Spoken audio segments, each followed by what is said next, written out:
Alright guys, now that I got my frustrations vented about mechanics who don't give a shit, let's get back on this Mustang. And I told you last time on the first video I made of this thing that I was gonna do one side with you guys, and then I was gonna make you watch me do the other side, because there's no point in you watching the same thing twice. But actually, I decided that I probably should do one side first and make sure everything went together well before I did it with you guys, so I didn't make myself look like a fool. And I'm glad I did, because I didn't do anything wrong, but I did discover a couple things that are kind of frustrating about this kit, which is normal because it's probably made in China. So one thing in particular that I'll show you, you actually have to make a modification in one of the parts to make them fit. So first of all, let's take a look at what tools we're going to need to do this job. And that's another reason I did it, so I could figure out what tools we need. And then we'll take a look at the side that I actually did. And then we'll talk about, we'll go ahead and go through and we'll do the other side, okay? So let's get started on that. All right, let's go.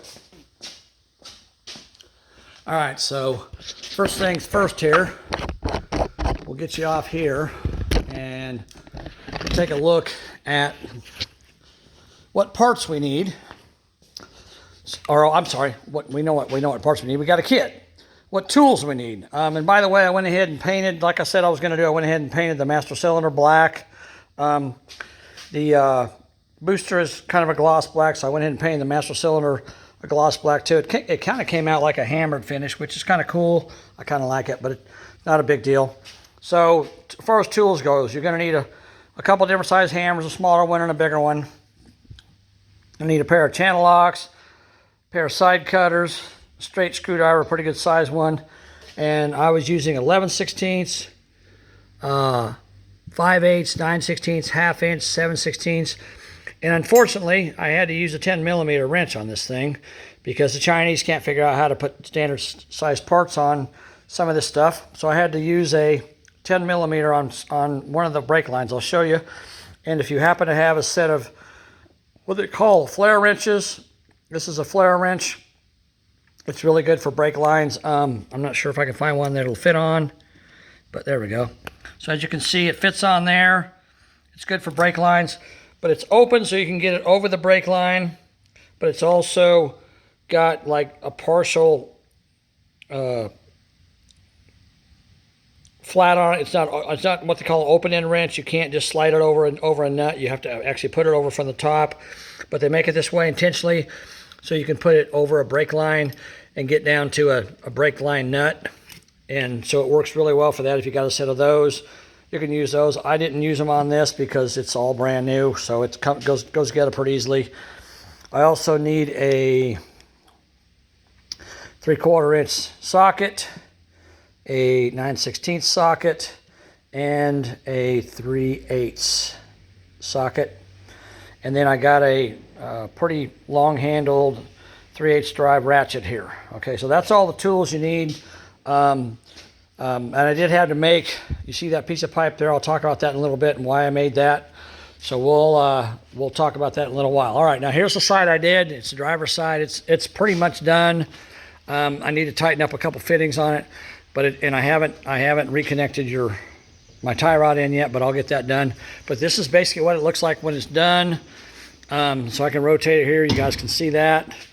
It looks real nice. You've got a dual piston, 4-piston caliper, so you don't have just a piston on this side like a lot of cars have. You've actually got pistons on both sides, so you got to have a crossover brake line that goes across and over to the other side. And there's a little trick to putting that on. I'll show that to you a little later. Everything else checks out good. One thing I did figure out, and again, it's like I talked about when I talked about my video in the back brakes. You want to, if you're working on someone's car, just take a little time and double check everything that you're working on. One thing I did discover was these sway bar end links were not tight all the way. I had a gap down here, and actually if we go over to the other side, I don't think I tightened it up yet. Let's go look. So let's see. Yeah, see that? See the gap right here at the bottom? See the gap? So these are not tightened up all the way. They need to be tightened up more. I tightened up the other side, so I'll put a 9/16 socket on this side and an end wrench on the bottom, and I'll tighten those up and get those correctly orientated to the sway bar so that they work properly. Okay, so that's everything there. Back over to this side, there's a little bit of a trick to getting all this lined up, and I'll show you guys how to do that on the other side. Unfortunately, this car has been restored in the past, so everything's in really good condition there, so I didn't have any problems getting everything apart. But let's go over to the other side, and let's go ahead and knock it out and get started on it, and then we'll go through the problems I found and the issues I found, and we'll figure out how to put this disc brake kit on this 1970 Mustang. All right. Get you guys back on the stand here. There we go. Okay. All right. The cool thing about Mustangs, and not all cars are this way, not all old cars are this way. The cool thing about Mustangs is Ford decided that they would make the drum separate from the hub, which is really nice because you can just pull the drum, pull it right straight off. It comes right off, no problem. So it's really easy to get to all this stuff. You don't have to pull the hub off to be able to work on the brakes in this thing. Now, of course, in this car, we're going to do a changeover here, so we are going to pull the hub off. So that's not a big deal. We're going to pull the hub off. So the first thing you want to do, you want to get your tie rod disconnected so this moves freely, so you can get to the back side of it to get the bolts all off and all that. So first thing we're going to do is take this off. We're going to get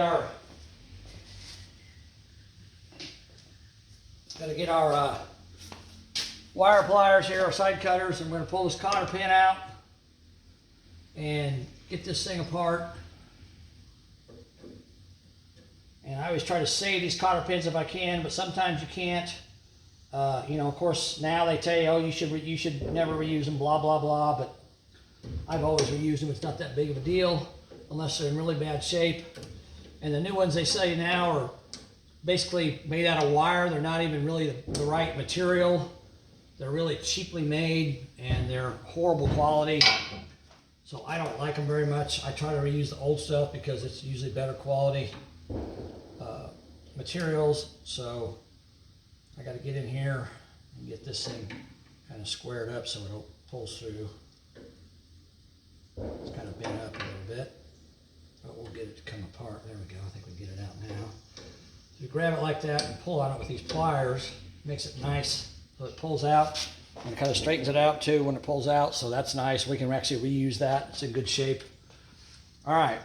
Oh, and this is, I believe, 11/16. Or it may be a 5/8. I don't remember which. Let's see. Yeah, it's 11/16. Go ahead and take that nut off. It's usually not very tight.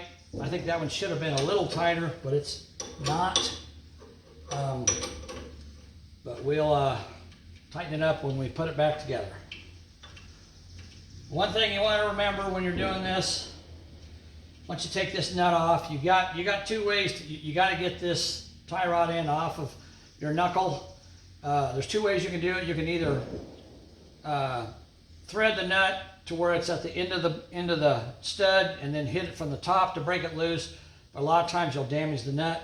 You don't really need to do that because these things are like an interference fit. They're tapered. This stud here is tapered where it goes inside the knuckle. So you don't have to do it that way. All you got to do is take a hammer, tap on it a few times, it pops right loose, just like that, okay? So now we got this free. We can get it apart really easily.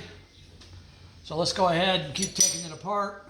Now that you saw that, I'll move you to a different position so you can see better what I'm doing. Get you in here closer so you can see what I'm doing. All right. So first thing I want to do, I'm going to go ahead and take the brake line loose because I want to get the brake fluid draining out because it's going to take a little bit because these brake lines are very small. They're like 1/8 of an inch. So they're very small. So I want to take that brake line loose.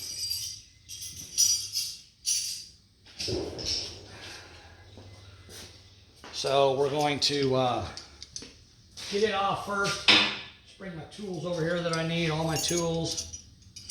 Set them on the arm of this lift, so I've got them handy.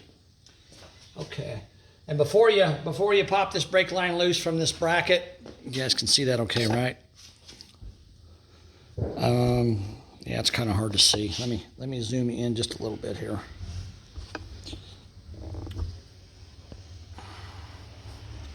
So you've got a bracket.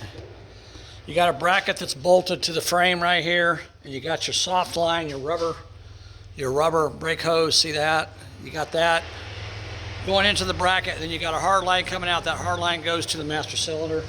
So before you pull this off, you always want to break this loose.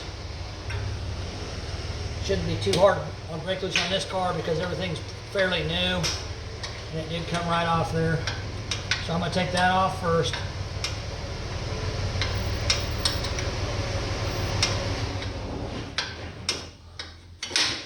All right.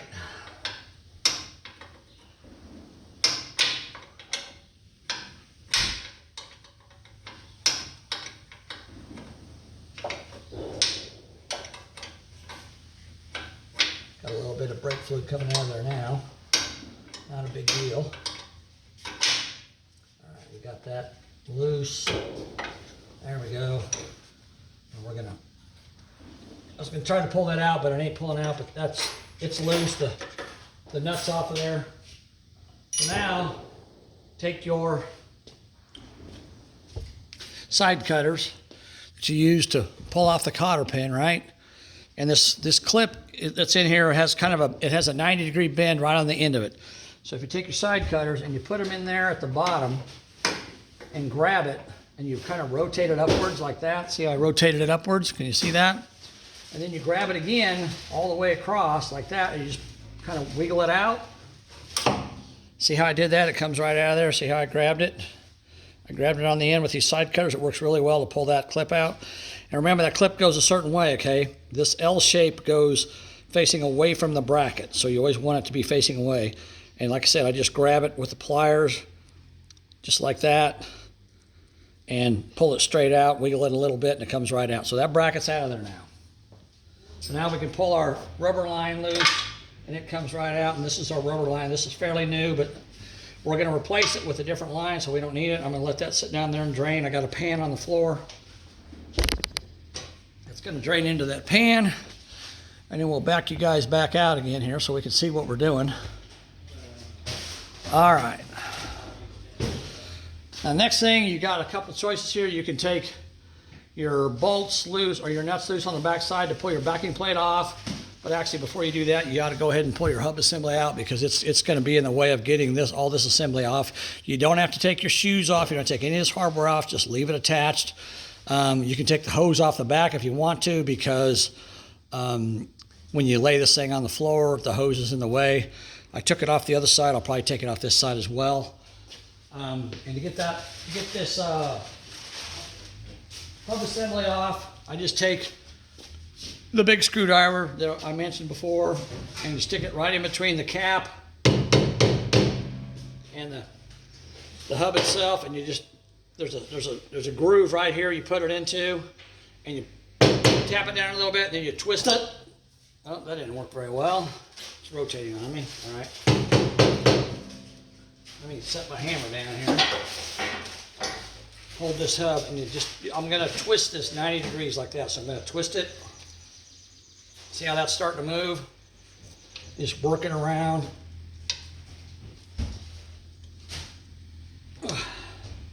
This one here is really tight. Wow. Okay. Get my hammer, tap on it again. And actually, I'm kind of hitting it at a little bit of an angle now. There we go. I'm trying to drive it outward. This one's really tight. Normally, you could take a screwdriver and just stick it in there and pry it like that and get it to come loose, but this one's really tight. Probably because it's been beat on it with a hammer. There we go. Now it's moving. This is called a dust cap. It's not called a grease cap. It's called a dust cap. All right. You still don't want to come out, so I'm going to go ahead and take my hammer, and my screwdriver. Gently tap on it so it comes loose. Normally they just pop off with a screwdriver, but that one didn't want to. All right, now we got it off of there. Okay, so we can take that off. And again, that's a dust cap. It doesn't have a lot of grease. It has a little bit of grease in it, but not a lot. You don't need to really put a lot of grease in those because they're not meant to hold grease. They're meant to keep the dust out. And then again, we're going to take our side cutters and we're going to pull this cotter pin off. And again, we can save this cotter pin because it's in good condition, because it's inside of a greasy hub, so it doesn't have any rust on it or anything. So we can pull that out of there. There we go. Then we got a little castellated sheet metal locking device that goes on top of the nut. Take that off. And then we're going to take our channel locks, and we're going to grab this nut and rotate it out. Get it loose. That was pretty loose. That wasn't very tight. So these wheel bearings were probably not adjusted properly. All right. Now, if you're going to do a wheel bearing pack on this thing, you pull the outer bearing out, you put the nut back on, you pull the hub off with the nut on, and it pops the grease seal off the back side. But I'm not going to do any of that because I'm going to replace all this. So I'm going to take that off just like that. And as you can see, that comes off. There's your grease seal. There's your inner bearing. This is your outer bearing. That's all one piece. I can go ahead and set my nut on there and put my little locking device on top of that, my castellated locking device, and I can take my grease cap, set it on there, tap it back in place, and I don't need this. I'm not going to use any of this, so I can set this aside because I'm not going to use any of it. But I'm going to tap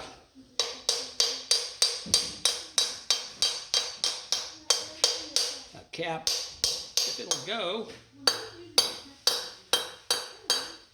All right. Get that thing on there so it doesn't fall off. Okay, so now we got that loose. Now we got a big greasy mess here. I don't really want to get that all over my hands. So let me get some paper towels and we'll wipe that off.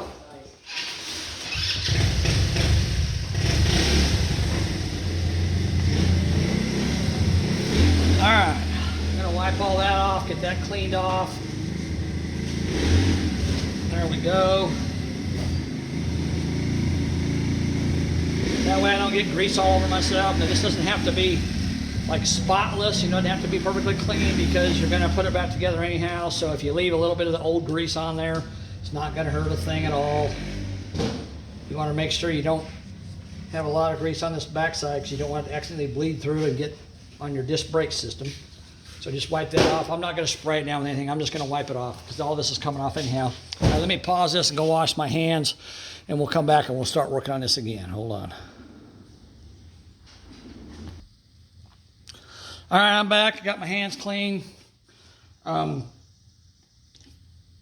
know it's probably kind of weird that I'm a mechanic and I like to wash my hands, but when you're working on old cars like this, the last thing you want is get greasy handprints all over a classic cars paint job. So I like to try to keep my hands clean. I'll wash them if I get them really dirty, just so I don't get oil and grease all over everything. All right, now we got to take this whole assembly off. Again, you don't have to take any of this loose. You can leave it all on there. Take any of it loose. You have to take the wheel cylinder off or nothing. Just leave it all on there. And we're going to get our ratchet. And I believe the nuts on the back side of this thing are 9/16. Yes, they are. Okay. So now there's 4 of them on the back. So we're going to take those off. And this is where this is really nice because you can just rotate this around, not have to turn the steering wheel or nothing. And by the way, taking that tie rod end off is not going to affect the alignment on the car. You don't have to worry about getting it realigned because you're not turning anything, you're not adjusting anything on the tie rods. You're just popping it loose and putting it back. You don't have to worry about doing an alignment on it after you do this job. I mean, you always can if you want to, but you don't have to do an alignment on the car. just so you know. All right, I'm going to take these 4 bolts out, or nuts I should say. And these are kind of different than what's on the kit. This is what Ford put on here from the factory. I'll show you what they look like. Let me get this one out of here. There we go. So it's kind of a funky looking bolt. It's got a flat head on it. And then the nut is what they call an interference fit nut. It's the thread here is not round. It's kind of oblong. They kind of squish one end of it down a little bit so it grabs the threads. So I can screw it on about that far and it won't go any further screwing it by hand. You have to actually use a wrench or a socket to screw it on because it's interference fit, and that way it doesn't accidentally vibrate and come loose. But that's what the bolts look like that come off of the car. They're kind of weird looking, but they got a little recess back in there that these sit on to keep them from turning. So all you have to do is get to one side of it. On the pieces we put on to replace them, you have to actually have a wrench or a socket on either side to tighten them up because it's a nut, not this flat piece like that. So let me go ahead and pause it a second, take all these off. You don't need to watch me take 4 bolts out. I'll be right back. All right, I got all 4 of these bolts out of here, so now I can just pull this all off in one piece just like that. I had a heck of a time with a couple of them. One of them had the threads beat to hell on it, and it wouldn't come undone, and I thought I was going to break the bolt off, but I kept spraying it with WD-40 and working it back and forth, and I finally got it to come off enough to come loose enough to get it off. So now we've got all that off there. Okay, so now while we got that apart, let's do a couple things here before we start putting it back together. First thing I'm going to do is I'm going to just take a rag and just wipe all this extra grease and crud off of here. Somebody greased the ball joint, got grease everywhere, smeared all over the place. Big old huge blob of grease there. There's even more than that. I just dropped some of it. But I like to just clean that up a little bit, make it look a little better. Of course, now I got grease all over my hands again, so I'm going to have to go wash them again. Somebody over-greased the ball joint. Put way too much grease in there. Squeezing out everywhere. All right. Okay, so I got that cleaned up. Let me go wash my hands again. I'll be back in a second. Hold on. Okay, I washed my hands. Now I'm going to take a little bit of brake clean and just spray it on here. You know, this doesn't have to be done, but to me it makes the job look more professional if you just clean everything up, make it look nice, get all the slimy grease and oil off of it, make it look nice. I mean, this is a nice car. There's no point in having parts covered in grease on it, so let's clean it all off, make it look nice. It's not like it's something that everybody's going to see all the time, but the owner's going to see it sometimes, and I want it to look like I know what I'm doing. And part of doing a job correctly is making everything look good, you know, not just throwing parts on and then walking away. So I like to clean it up, make it look nice. Like I said, there's a bunch of extra grease on here anyhow, so get that all cleaned off. The other side, I just wiped it down with a towel. It wasn't as bad. This side here is like really slimy. But we'll clean it off. We'll get it all cleaned up. Make it look nice for a customer. All right, there we go.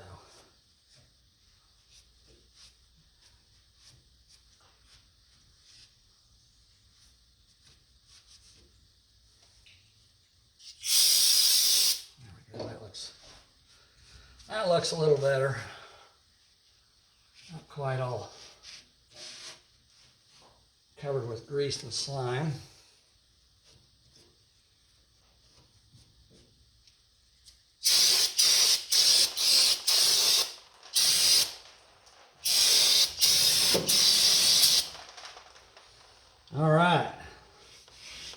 Good to go. Now we can start putting our new parts on there and they'll look nice. They won't be sitting next to a bunch of greasy, slimy stuff.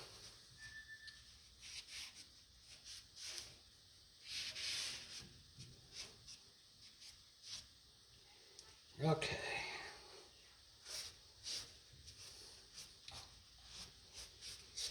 All right. Now we got that done. Okay. Now the next thing we need to do before we start putting this thing together, if you guys remember,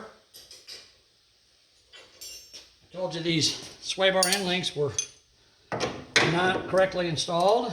Again, another part of not just throwing parts on, but checking everything and making sure what you're looking at is all okay. So I'm going to put a wrench on the bottom of that, put a socket on the top, and we're going to tighten this thing down until it stops.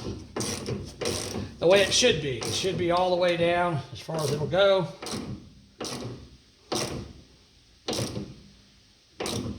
Alright, that's better.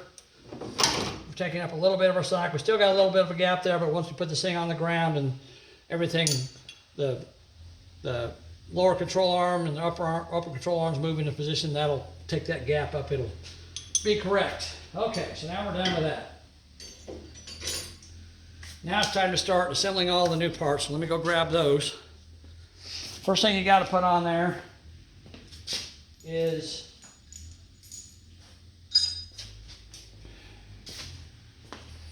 your little hub assembly and your dust cover, dust shield. And remember, this was marked. If you can see that, I don't know if you can see it or not. Right there you go, right side. And this is marked with an R. So this is the passenger side of the car as you're sitting in the driver's seat. This is the right side. And the calipers face forward on this. And these 4 bolts here, they only go one way. It's not a rectangle pattern. It's offset. So you can always verify it by lining everything up. That lines up fine. And this is going to go, actually this goes on first. Sorry about that. You're going to put that on first because this is what your caliper bolts do. And there's your caliper mounting points. They go facing inboard and forward. So you put it on there like that. Put the dust shield on there. And then you got 3 short bolts and 1 long one. The long bolt goes back here where the arm comes down to connect to the tie rod end because it's a thick metal here. This is very thin. This is much thicker, so your long bolt goes here, okay? All right. Let's go ahead and put that together. Put our bolts in. Again, these are grade 8 bolts. They're very heavy. You can tighten them really tight. They're not going to break, or at least they shouldn't break if they're grade 8.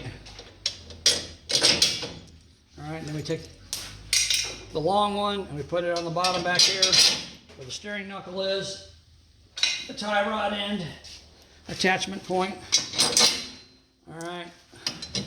And now before we tighten these up, before we put the nuts on them, is there anything else I'm forgetting? No, that's it. Okay. Let's take some of our Loctite red that actually came with the kit, which is kind of cool. And I've said this before, when you use this stuff, all you need is 1 drop. So we're going to put 1 drop of Loctite red on these bolts because we don't want them to ever come loose.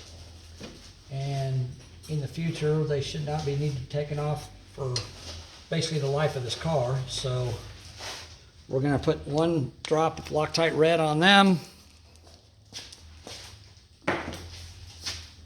And again, these nuts are what's called an interference fit. I don't know how well you can see that, but that is not a round hole in the end of that nut. It's actually like an oval shape.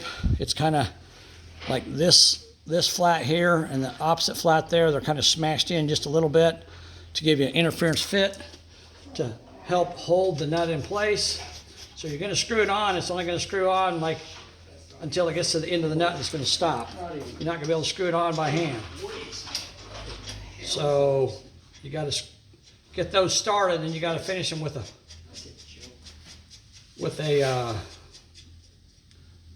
socket and an end wrench. All right.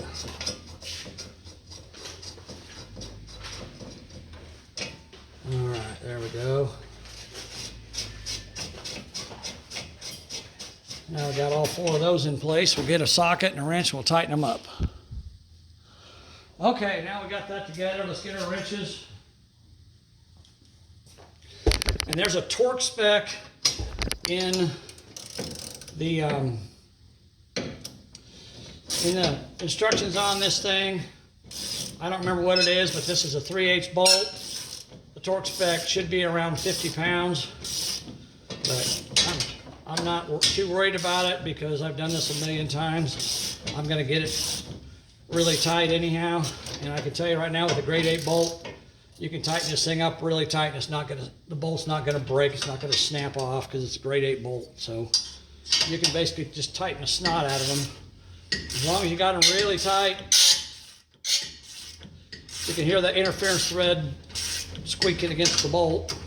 As long as you get them really tight, they're not going to go anywhere. They're not ever going to come loose. They got interference fit nuts on them, and they also got Loctite, red Loctite on them, so they're not going to move. As long as you get them really good and tight like that, and I'll double check them again when I'm done. That's about as tight as I'm going to get them. I mean, if this was a grade 5 bolt, you'd just snap the bolt off and you just kept tightening it down. A grade 8 bolt with a 3/8 ratchet, you can tighten them down basically as tight as you can get them, and they're not going to break. So if you got a 3/8 ratchet like I do, just tighten them till you can't tighten them anymore. All right, I got to move you guys over so I can get in here to these bolts.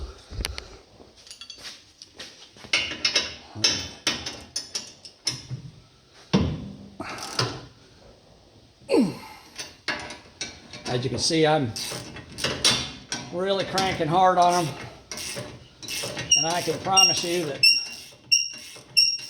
the torque I'm putting on them is a lot more than the recommended torque. They're not going anywhere.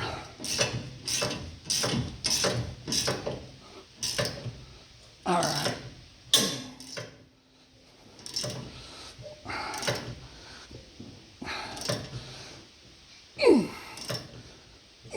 All right. Now I'm going to go back and double check them. I can't hardly move that one at all. That one there's good and tight. Move you guys back over here. Check these again. I always double check. It's always a good idea to double check yourself. That one didn't move. That one did not move. So those are as tight as they're going to get with a 3/8, and that's a long handled ratchet. So there's a good 50 or 60 foot-pounds of torque on those bolts. They're there to stay for the life of the car. Okay, so now we got that all together. So now we got to assemble the hub assembly and install it. But before we do, we need to grease this assembly here. And let me show you an easy way to do this without getting your hands all covered in grease and oil. You're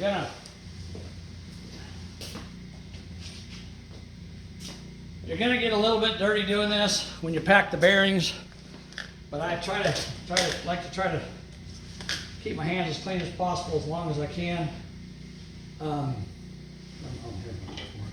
So an easy way to do this, of course they've supplied grease. Easy way to do this is to take my screwdriver that I pop that handle off with, put a little bit on this, and you don't want to get it back here on the grease seal like a big blob of it. So I just run this around and just make sure there's a nice generous coating on the spindle, because you don't want it to be dry. You want to make sure when it goes together there's plenty of grease on there, just like that. And like I said, if I run out of grease I can always get more, so I'm not worried about how much grease is in this little container. I've probably got enough. They give you a pretty generous amount here, so I probably got enough. And now I'm going to take my finger and I'm just going to dab a little bit on there, and I'm going to put it where the seal rides, just so the seal isn't riding on dry metal. because you don't want it to, anything to happen to the seal for it to accidentally tear or whatever. So you want to put just barely, I'm pushing down with my finger to make sure all the grease kind of comes off of there like that. So I'll put a little bit on the threads there, ain't gonna hurt anything. So I got a little bit of grease back there where the seal goes, so the seal can ride on that, okay? All right, now let's go over here to the table and we'll assemble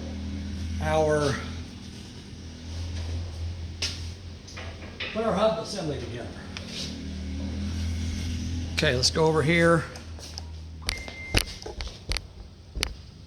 All right, and we're gonna set up the table right here. We've got our hub assembly on the floor. So let me get everything together here on the table, and then we'll put this together. Hold on.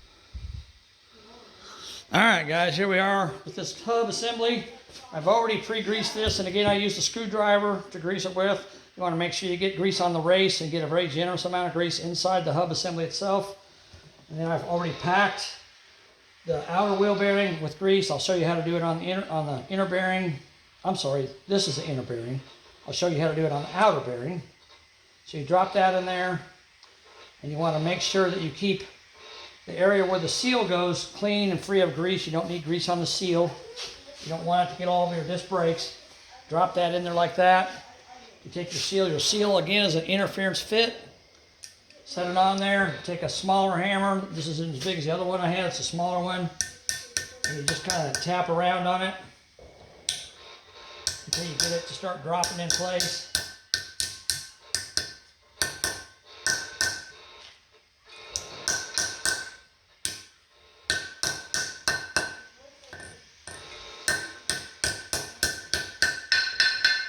And once you hear it ring out like that, you know it's all the way down.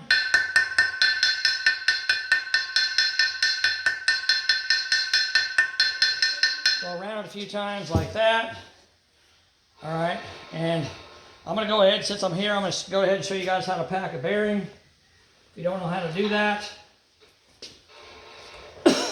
So the goal here is to get grease in here, in between. You can see, if you look, you can see daylight in between those bearings. See that? See the daylight in there? You want to try to get as much grease down inside in between the bearings as you can.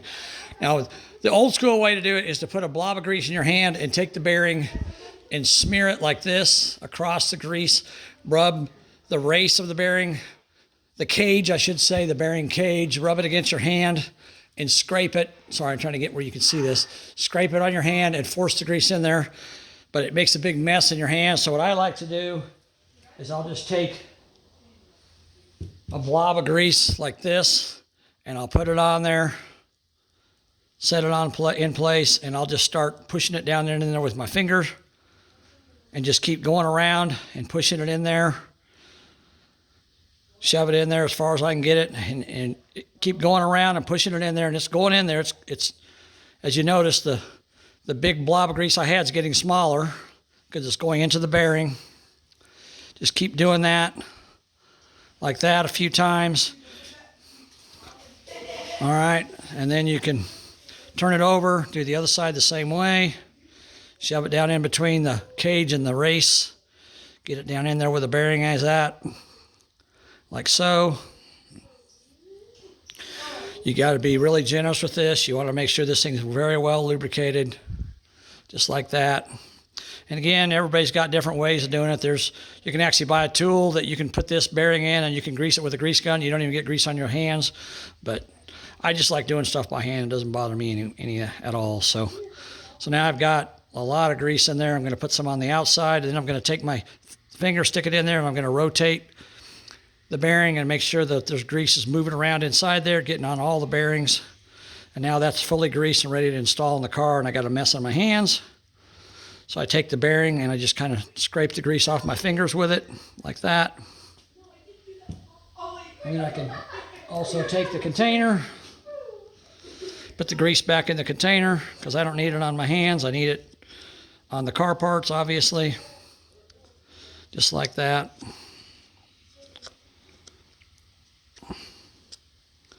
If you got a tub of grease, you can do the same thing with that, of course. All right, that's the majority of it.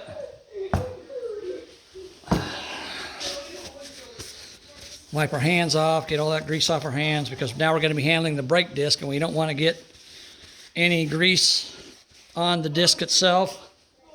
So I'm going to take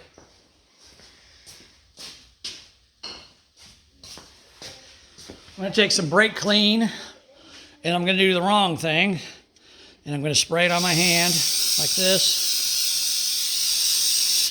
which is probably going to kill me eventually because I'm spraying chemicals on my skin, but I've been doing it for a long time. It's, you know, you guys can do it a different way if you want to, but wipe my hands off, make sure all that grease is off of there, so when I handle this hub assembly, this disc assembly I should say, I'm not getting grease on it. Okay, now we're going to move you guys back over here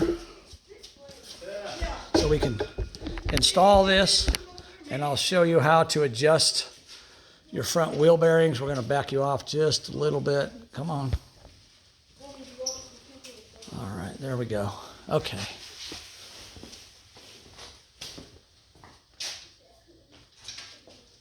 All right. The trick here is to put the disc on. You don't want to let it touch the spindle. If you can keep from it, you want to keep it centered so you don't push a bunch of grease to the outside. You don't want to get a bunch of grease on this grease seal. You want to keep all the grease inside. So you got to kind of, whoops, sorry about that. You got to kind of get behind it and watch, and be careful as you slide it on there. Try to keep it centered on the spindle. That way you're not getting grease everywhere.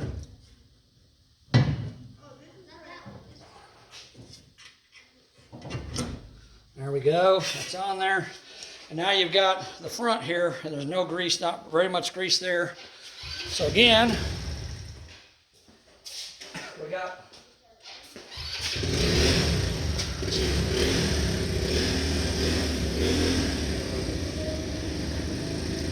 we still got grease in our container here. We're gonna take a screwdriver, and we're gonna put a bunch of grease right in there. Shove it in there, fill that up. We got plenty of grease left. You don't have to fill this entire cavity with grease, okay? It doesn't need to be like packed completely full. You just want enough in there to give you plenty of area of lubrication. That's plenty, that's more than enough. Okay. Now we're gonna take our outer wheel bearing and all of our hardware.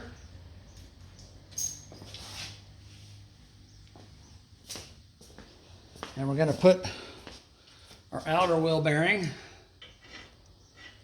slide it in there, and then you can take your hand, clean that off. You don't need all that extra grease. Clean that off. Put that back in the tub. We don't need that. We're going to put it back. All right. And I got a little bit of grease on my hands, but I'm not going to be handling the disc, the brake disc, so I'm not worried about a little bit of grease on my hands. I'm just going to wipe them off with a little towel here. All right. Now we got to assemble this. Your washer has got a notch in it. See the notch?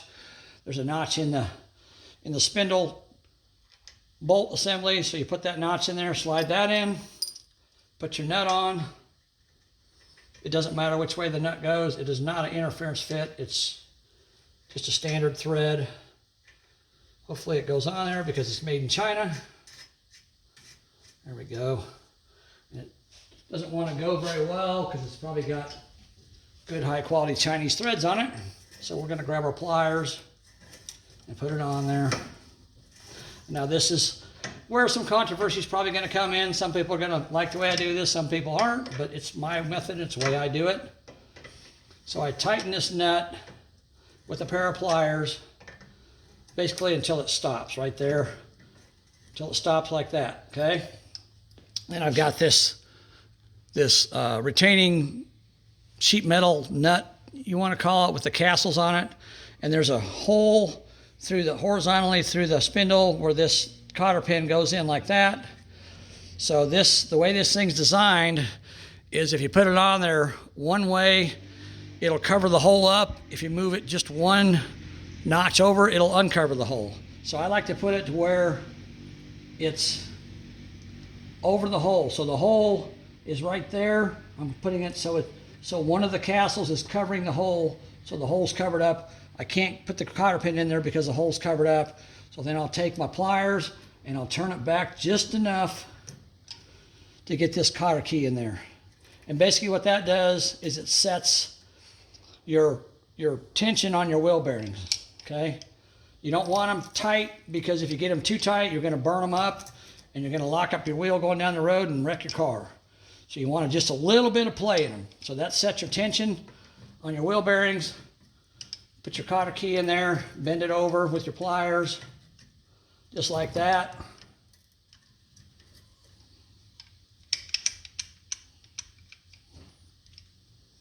All right. So that's installed. Spin it. Get your wheel bearing grease moving around in there. You want to make sure it turns nice and smooth. There isn't any weird noises, any grinding. You want to make sure it's not rubbing against your dust shield. Everything should turn nice and smooth. Okay, so that's good. And now, here is where made in China pisses me off. So I'll show you what I discovered yesterday when I did the other side and what we got to do to fix it. And again, I'm going to have a little controversy here, okay? Oh my God, what is all over my foot? Okay, so this is, again, I'm going to get some argument here. This is a dust cap, okay? It's not a grease cap. You don't have to. I've taken these off before, and this thing was literally full of grease, okay? You don't need to fill this up with grease. You can put a little bit in there if you want to, but you don't need to fill it up with grease. You only need a little bit in there, okay? Just a little bit. It's a dust cap, not a grease cap. Some people are going to argue with me and say, oh, yeah, you need to put grease in there. No, you don't. You saw how much grease I put inside that caliper assembly. It's got tons of grease inside there. I greased the bearings, I greased inside the hub, I greased the spindle. There's lots of grease in there, okay? It's got more than enough to grease them bearings going down the road. This is a dust cap and not a grease cap. Okay, here's the problem. If you look at this cap, it's got these, see that little mark there? That little mark there? These are what's supposed to hold this thing in place, okay? So you're supposed to drive it on with a hammer, and these little tiny nubs are what's supposed to hold it in place. Well, I can tell you, yesterday, when I did the other side, I spent 30 minutes trying to get this thing installed, and it never would stay on there. These things just crush down and flatten out. It doesn't work. So what are you going to do to get this thing to stay in place? Well, let me show you what I had to do, okay?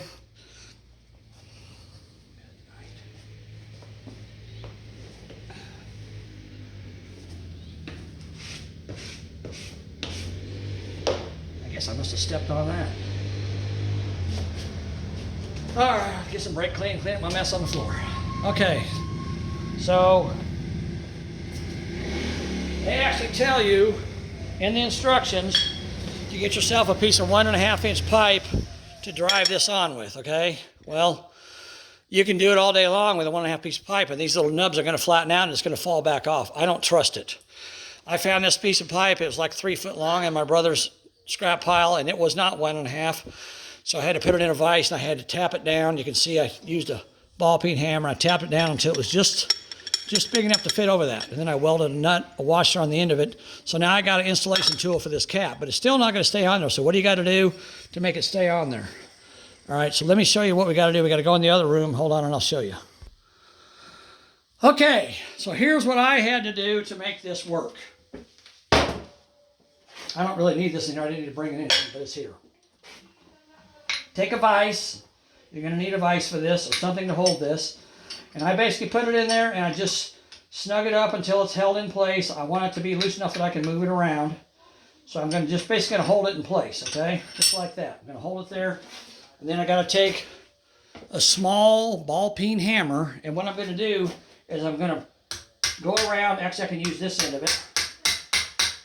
And I'm going to hammer against the anvil, or the jaw of the vise, and what I'm doing is I'm slightly bending this lip outward. I'm rotating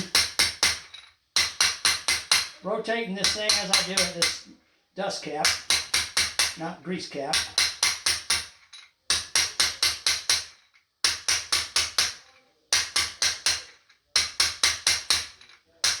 So basically what I'm doing is I'm spreading out the edge of this thing so it fits on there, fits into that hub assembly tight, so it won't go in there just by pushing it in. You actually have to force it in there. And this is the only way I can get the other side to go in enough to satisfy my desire to make sure it's going to stay in place. Now, if you look at it, if you can see, you notice, see how it's flared out on the end? I didn't beat on it, I didn't hit it hard, I just tapped it just enough that now, instead of this edge here being flat, it's flared out at the top a little bit. So it's going to be an interference fit. It's going to be hard to get on there, and that's what that tool is for. Okay, so let's go back to the car and we'll install it. All right, we're back. We got everything ready to go. And now, just to appease those of you who believe that the dust cap should have grease in it, I'll put a little bit of grease in it just for you guys. There you go. A little bit. Okay, I didn't fill the damn thing completely full. Just a little bit of grease. That's all we need. We actually don't need any, but I'll put a little bit in there so you guys don't have a fit. Okay. So now, you're going to have to get yourself a piece of 1.5 inch pipe, or in my case, this was like 1 3/4, and I just went around and peened it down and clamped it in the vise and peened it down until this fit right inside of it, just like that. So we're going to take that and we're going to hold that on there.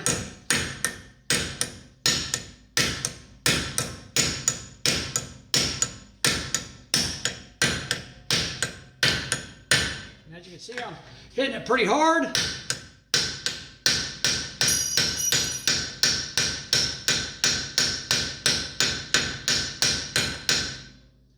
And now that sucker is not going to come off of there, I promise you that.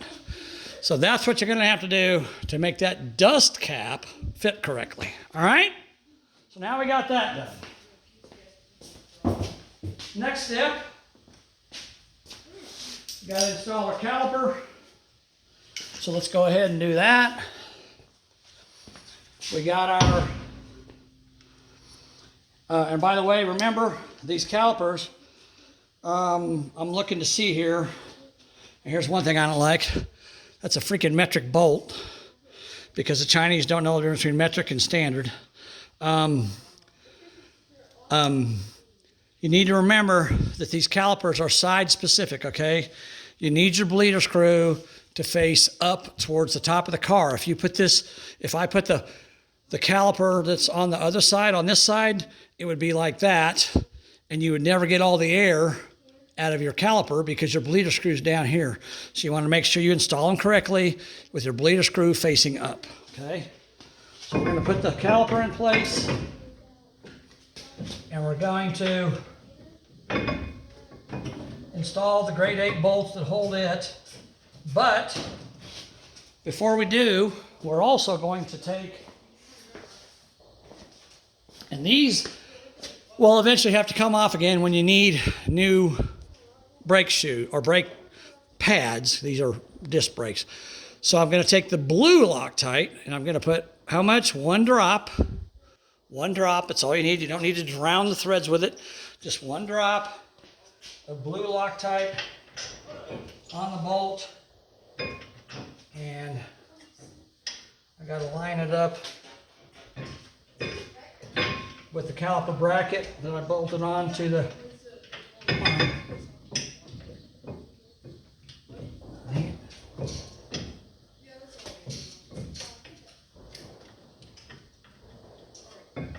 Why is that not going in there? I don't know.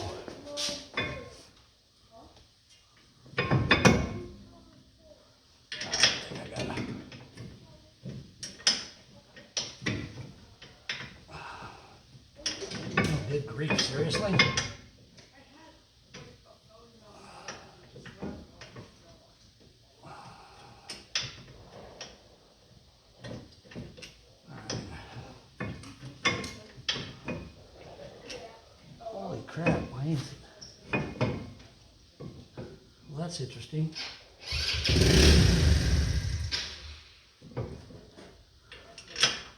Crap. Well, that's not good.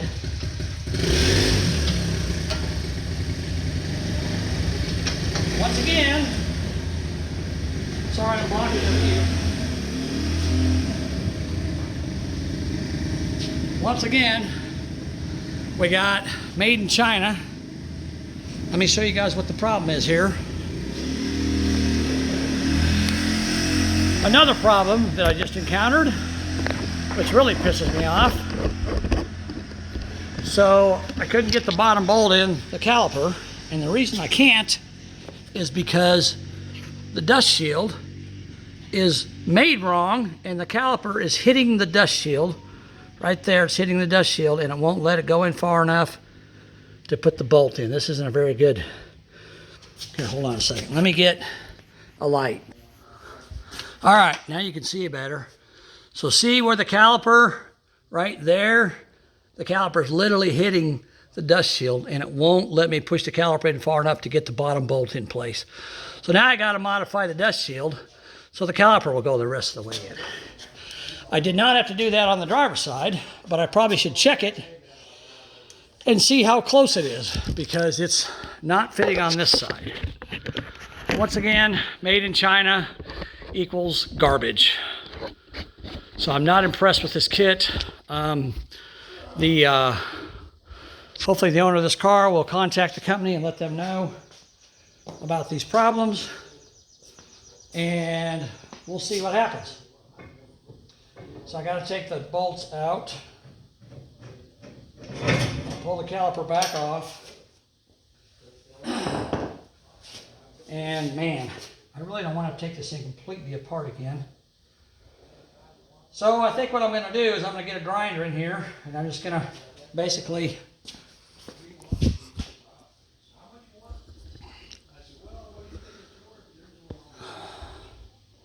right here on this edge, I'm going to get a grinder in here and I'm going to try to take about 1/4 of an inch off of that edge there because my caliper won't fit. So I got to get a grinder and grind that off. So let me do that and then I'll come back and talk to you guys. All right, I'll be back. Hold on. Okay, guys, I got it ground down with a grinder. I got to clean it up a little bit. Come on, focus, focus. There you go. And I went and looked at the other side, and even though the caliper is in place, as you can see, if I can get this thing to focus, come on, focus. There you go. The caliper is actually touching the dust shield, which means I'm going to have to pull this caliper off and grind that one. Grind this one down too, because it's touching and it'll make a noise, it'll rattle and make a noise, and the customer will think there's something wrong with his car. So extra work I got to do in order to make that fit. So let me go ahead, since I got this apart, let me go ahead and do the other side, and then I'll paint both of those, put a little bit of paint on them so it doesn't rust, and then we'll get started again. I'll be back in a couple minutes. All right, guys. Well, here we are 2.5 hours later. This turned into a complete nightmare. Let me show you why it did. Get you guys off the stand here. So I tried to put this caliper on the passenger side. Back out a little bit here. I tried to put this caliper on the passenger side. It would not go in far enough for the bolt to go in because it was hitting this backing plate for the disc brakes. So I took it off, I ground it down with a grinder, and then I had to take a small bastard file, and deburr it, get all the flashing off the edge from the grinding. And I spray painted it, put it back together, still wouldn't fit. So I ground it down, took it off, ground it down the second time, put it on, and it was touching, but it would fit. It just was touching still. And then while I was doing that, I got to thinking, I wonder if the other side's having a problem. Well, sure enough, I went over there and it was touching as well. So I ground that one down, and I had to take that one completely apart because it's all assembled. I ground that one down and put it back together, and it was still touching. So then I got to thinking, well, if the bottom's touching, what if the top's touching too? So I looked, and sure enough, the top was touching on both of them. So I ended up taking both of them completely apart, and I ground the tops of both of them, probably about 1/8 of an inch off of them. The one on the driver's side, on the bottom, I ground about 1/8 of an inch off that one. This one here, I ended up grinding it a third time. I probably got at least 1/4 of an inch off of it. And now I'll show you. So we got it. Here's the top. And as you can see, we got a nice gap there. Here's the bottom after grinding on it 3 times. And I've got about a 1/16 of an inch of a gap there. Come over here to the driver's side. And the top, again, I've got a decent gap there, about 1/8 of an inch. And the bottom, I've got probably a 1/16 of an inch on that side. So now we finally got clearance on this thing. And of course, after I ground it down and cleaned it off with the file, then I had to spray some paint on it because it was bare metal. And then I realized, well, since you got the paint here, this is all bare metal here too. So I painted this, and then I had to take a rag with brake clean on it and wipe all the paint, all the overspray off the brake rotors. And I got this side back together, so it's done. Back together as far as I was going to get it. So now that we've done all that, we have to finish the passenger side. So because of, and let me show you the name of this kit again. So if you guys are in the market for this kit, for a kit, for your Mustang. Oh, and by the way, this is a 69. I was told it's a 70, but it's a 69, so all my titles are wrong. I've been talking about it wrong. It's a 69, not a 70. I'm sorry about that. I'll change the titles, but of course I said 70 in the video itself, but it's not a 70, it's a 69. Okay, so this is the name of this company, Classic Services Restoration Parts, CSRP.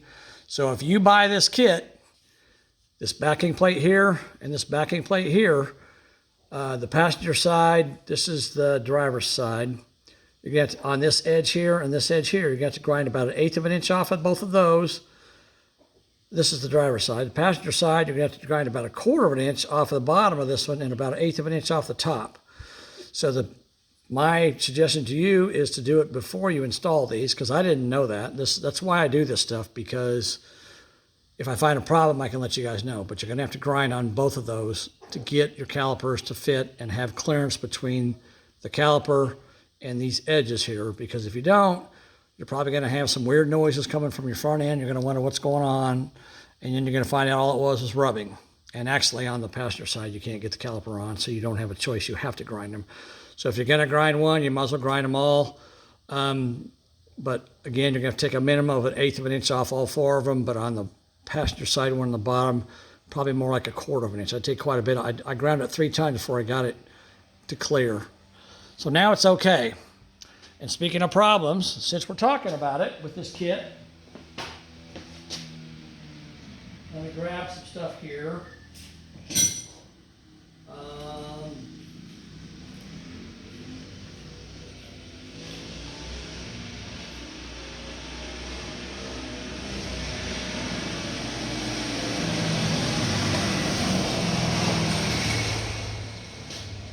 Hold on a second, I'm looking here, trying to find what I'm looking for.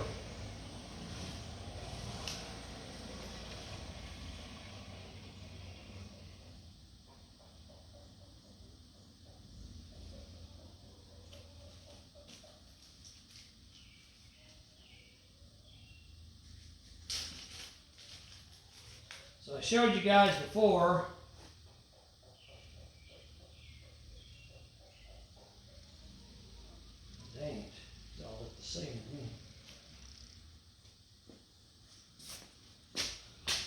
showed you guys before that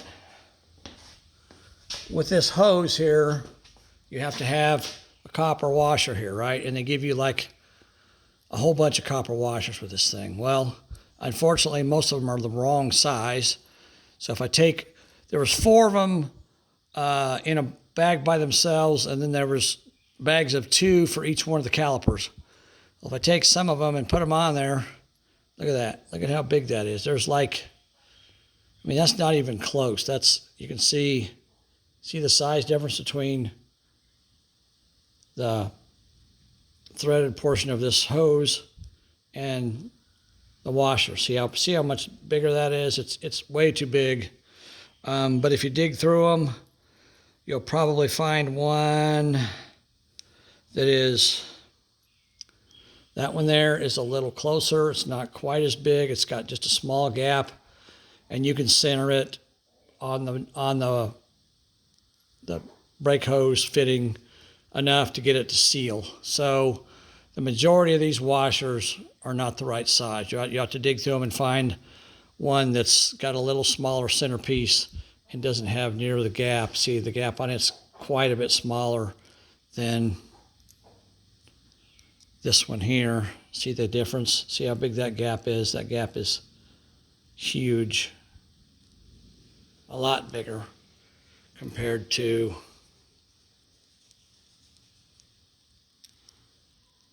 that gap there. See, it's a lot smaller. So you have to look through it and find, and you only need 2 of them. So luckily you got a whole crap load of them, but you only need 2. So you're gonna have to look through and find, and really this one here is really a little bit too big, but it's about the same size as the thread. Unfortunately, they didn't run the threads all the way down on these, so it's actually a smaller diameter there in the middle, or at the end, I should say. But you can kind of line it up and get it square on there and tighten it up, and it'll work. So you got 3 problems with this kit. Number 1, your dust caps do not fit, not grease caps, dust caps. They don't fit. You have to modify those. Your backing plates do not fit. You have to modify those. And then you got most of the washers you get in this kit are wrong, but you need to find a couple of them that just are barely bigger than the threaded area, and those are the ones you need to use. So that's the 3 things that you got to fix on this thing to make it work. Okay. Now that we've got our calipers installed, I did put Loctite on those, blue Loctite, so they're good and tight, and I just tightened them really tight. Again, just pulling on them real hard to get them good and tight. And then these brake pads, they just slide in like that, like so. Just sit on there like that. Make sure you guys can see that okay. Yep. And then you've got a couple little, and these are stainless steel, but they're a low grade, probably a grade 2, because they don't have any marks on them. And I want to look at it real quick. It might be a metric thread. I don't know. It doesn't say on it. It doesn't show. But it is a 7/16, but a 7/16 is the same as an 11 millimeter. So they may be metric, they may not be. Okay. But they are, a 7/16 socket does fit them. So now after 2.5 hours of messing with this, we can finish putting this thing together. So, made in China. What can I say? Now on these, you got to be careful with them. You don't want to get them too tight because they're not high grade. They'll break off. So what my recommendation would be, if you're a little bit inexperienced at this, is to take just a regular old 7/16 inch wrench, a small one like this, and just get them good and tight, but don't crank on them real hard, you know, just like that. They got a lock washer underneath them, so they should stay in place. I would not put Loctite on these because you might snap the head of it off trying to get them off later. So I would just put them on like that with a lock washer. They should be fine. Okay, so now that's brake shoes are installed. Next thing we got to do is we got to put, this thing has got pistons on this side and this side. So we got to, your brake line's coming in over here. So we got to, we got plugs in here we got to pull out. And we got to run a brake line from the frame over to the caliper, but we also got a brake line that runs from this side of the caliper to that side of the caliper, and they're pre-bent, which is a really good thing because it'd be a nightmare if they weren't.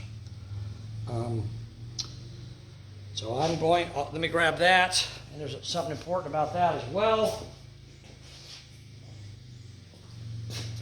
So this is the brake line that you're going to use. It's kind of funky looking, and you can put it on like this. And you're looking at it. Let me get you guys in here real close so you can see what I'm talking about. You put it out like that, and you're like, the other fitting where this side goes in is down here, right there. See that? So you put it on there like that, and the instructions even say you may have to bend it a little bit to make it fit. And you put it on like that, and you're like, good grief, that thing's a mile off. I got to bend a lot, and you could probably bend it and make it fit. But you don't have to, because if you put it on like that, you got it on backwards. Flip it around like that, and you'll see that it doesn't fit. So I got that in, threaded in, this in here again. The other side was really close. It went in really easily. This side here is not close at all. It's I'm not sure how well you guys can see that. Let me zoom in a little bit. There you go. See, there's where the line goes in over there, and it's not close. So you may have to, whoops, sorry about that. You're probably going to have to twist on it a little bit to get it to fit. What I would suggest you do, if you do have to twist on it, is to get yourself a 7/16 end wrench and put it on. I think it's a 7/16. Nope, it's not. It's a 3/8. Sorry. Or wait a minute. It actually might be a 10 millimeter. Yeah, this is the line that's 10 millimeter because the Chinese don't know the difference between 10 millimeter and 3/8. So put your wrench on it, hold it off a little bit, and bend it like that. And it didn't take much. I just barely, actually I bent it too far. So I'm going to bend it back. I'm just using the wrench to bend it gently.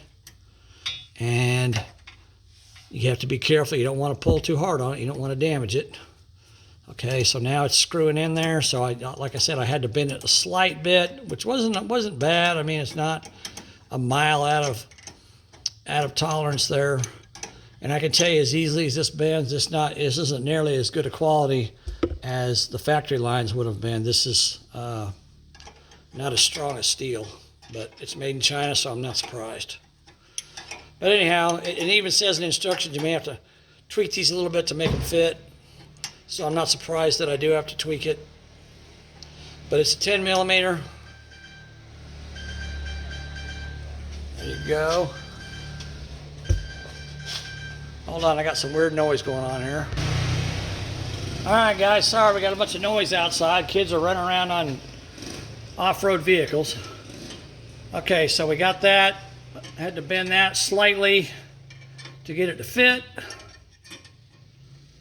You know, that 10 millimeter is a little loose. Do I have a 3/8 over here? I don't think I do. Let me grab one real quick. I don't think that's a 3/8. I'm pretty sure I checked it already.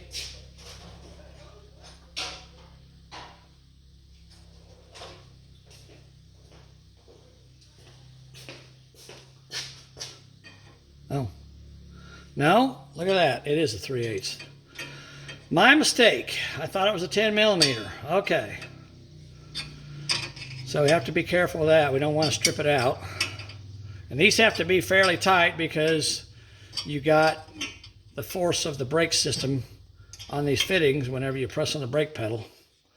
And usually with disc brakes, I think if I remember right, it's around 6,000 pounds of pressure you've got on your brake system when you press on these brakes.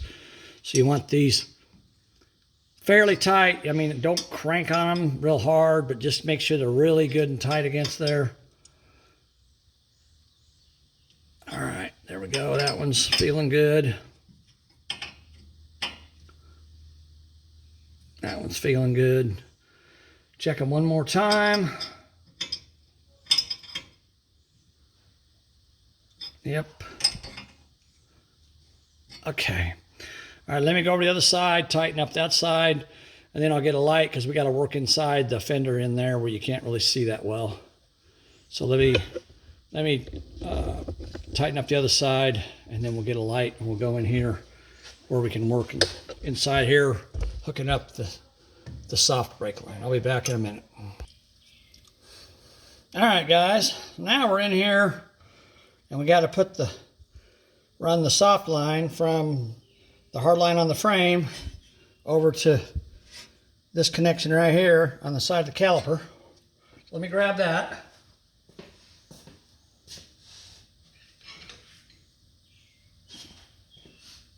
And I need a wrench. Let's see, what size is it? I think it's...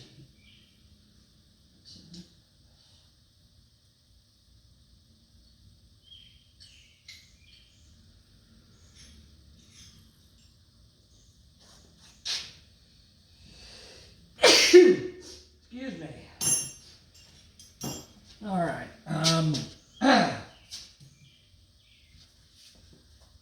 Okay, I think I got everything I need now. Almost, anyhow. Pretty close. I need one more thing here.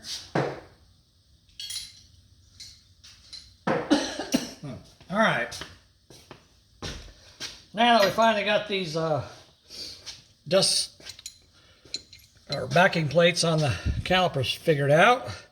Remember I told you guys about the washer, so you got to get the washer that's only slightly larger than the threads, not the one that's a lot larger.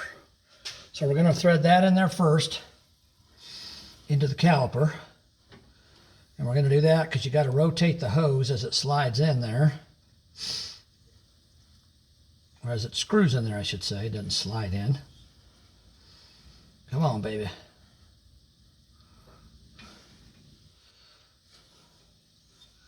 Well, there it goes. Okay. And the good news is there's a shoulder in here. There's a shoulder in here that washer sits inside of.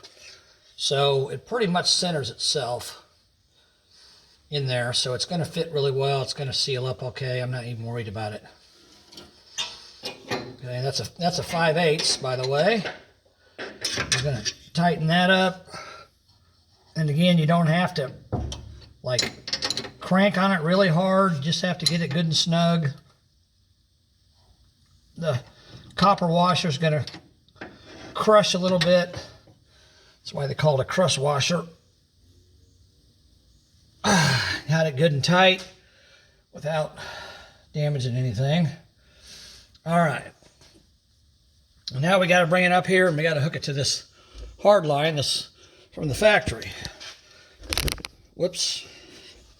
Sorry about that. You guys still there? Okay, so this fitting has got basically a nut shape on this side of it. See, it's got a six-sided shape on this side of it, and the hole that it goes into up here is also six-sided.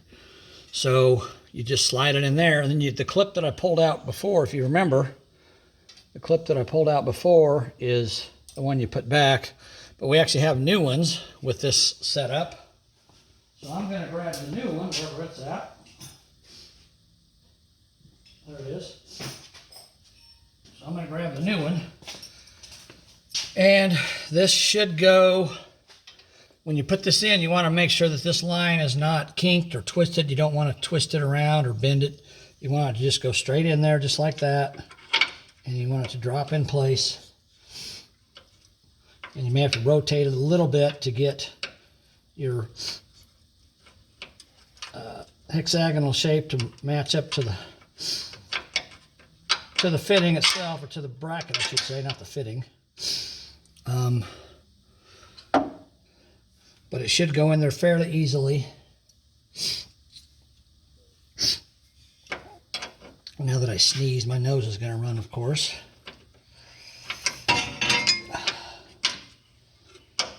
Oh, come on.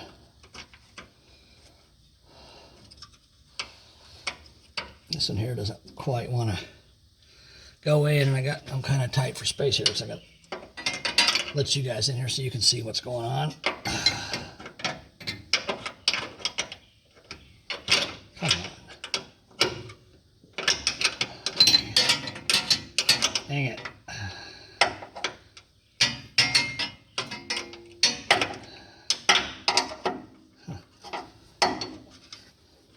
Let me look at that. That's...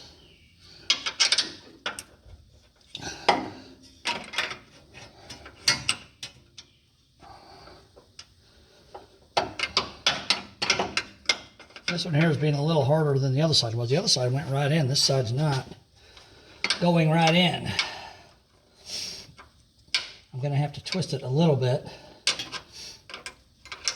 get it to fit. I'm having a hard time getting this wrench in here to get it in position. It's all this stuff that's in the way. Come on.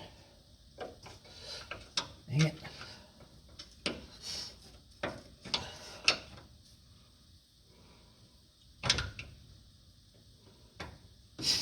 Well, I'll be danged.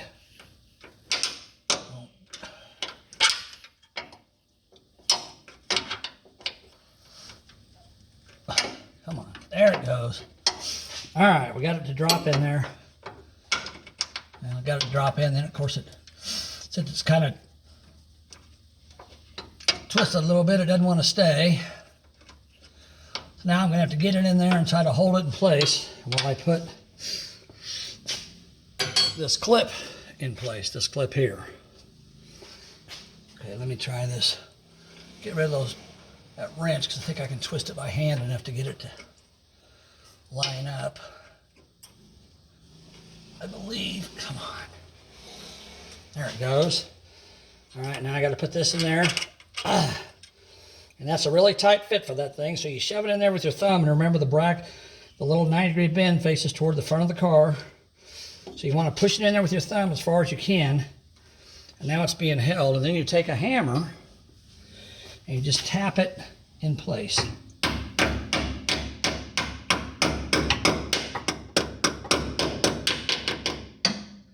Just like that. There you go. Now that's in. And now you got to get this hard line to go in there, and it may or may not go in. This one here, not quite. You're probably going to have to tweak it a little bit. This looks like it needs to bend, so I'm pushing it toward the frame to bend the line just a little bit because it's not quite lined up. These are a real pain in the butt to do, I can tell you that right now. And I'm not getting it, so let me show you the easy way to do it, which is what I did on the other side. Makes it a whole lot simpler. Take yourself a 3/8 socket and take this bolt loose here.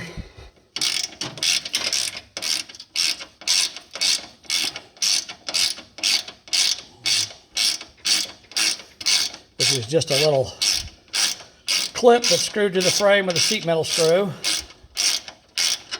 Basically, it just holds the line from moving around. Take that out.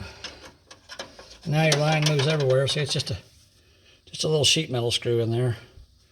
Put it in front of the light so you can kind of see it a little better. That's all that is. And now you can move your line around. And you may have to... I knocked my flashlight on the ground. You may have to, once you get this line into the brake line, the hard line into the soft line, you may have to slide this one way or the other to get it to go back in the hole, but I did on the other side. We'll see how it looks on this side, but now I can move this around. I can kind of wiggle it and get it lined up. And see that? I'm kind of moving it while I was turning it, and it went right in there, no problem. So now we're good there. That's a 7/16. I want to snug that up, but I also want to back it up on this side with a 5/8 wrench so I don't twist anything out of place. All right, and now we're gonna, again, get it good and snug, good and tight, but don't force it. Let's get it good and tight. All right, there we go. So now that's in place. And then of course we have to put this back, but see how that's pulled out away from, see when I put that in, now that's pulled out away. So I'm gonna grab it up here and I'm gonna kind of bend it right here where this bend is. I'm gonna hold it up here and I'm gonna push this towards the frame and give it a little bit of a bend like that. And I'm gonna also push on it back here where my thumb is and just get it to get a little closer to the frame so it's not quite so far away. There we go, now that's close. And then I can take, once it's closer, I can take and I can hold it in place and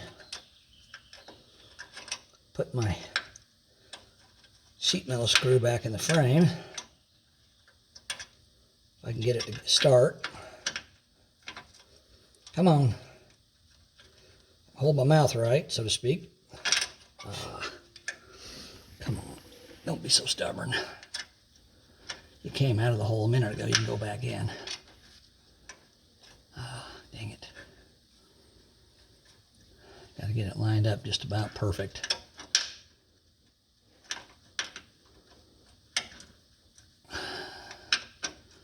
Dang it. What is the problem here?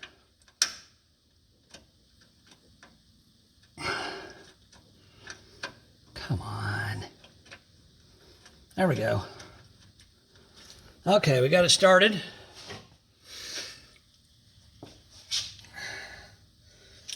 All right, now we can screw that back in. Again, this is a sheet metal screw, so you don't, this thing here, you basically want to get it just snug, maybe a little beyond snug. The sheet metal screw going into the frame, which is not super thick metal, so it's really easy to strip it out if you're not careful. So just get it where it's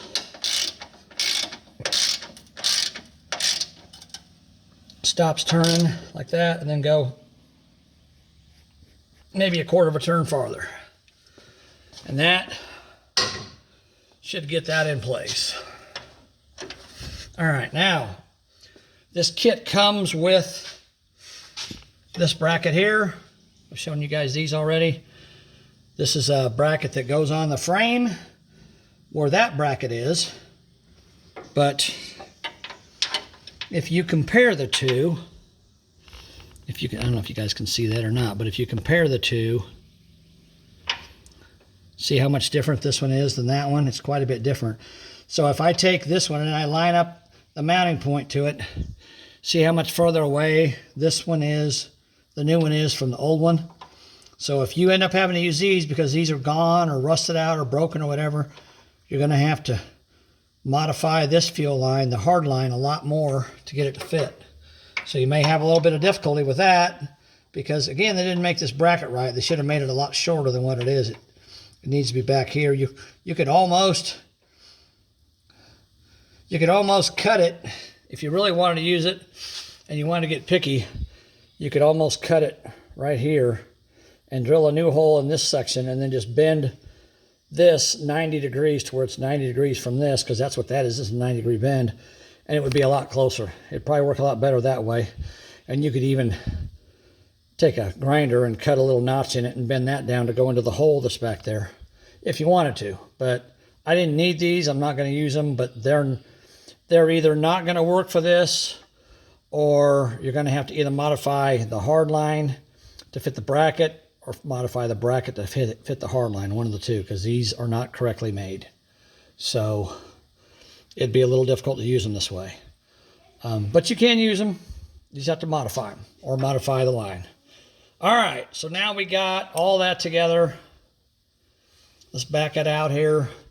And I think I showed you guys how to tighten that down. All this is together. Once you're done with all this, you want to go in, you want to look at everything, spin your rotor, just look at everything, give everything a once over look, and make sure all your bolts are tight. Make sure you didn't forget anything. You can double check everything you want to double check, but I mean, I can look back here and see all these bolts, and I know they're tight because I remember tightening them, so I'm not worried about that. If you're a newbie at this or a beginner, never done it before, you always want to double check yourself, triple check yourself. So the last thing you want to do is be driving down the road and brake parts start falling off your car. I've got all this tight. My caliper bolts, obviously I got them tight because I had to take them off 3 times in order to get them to fit and grind on them, so I know they're right. Got my pads in place. I went ahead and painted this and then cleaned the paint off the rotors, the brake pad brighting surface on the rotor so that we wouldn't get paint build up on the brake pads. So all that's done. So basically, we're done down here until we get the rest of the brake system installed and we get ready to start bleeding it. So that's going to wrap up this video. And let me get you guys back here. All right, there we go.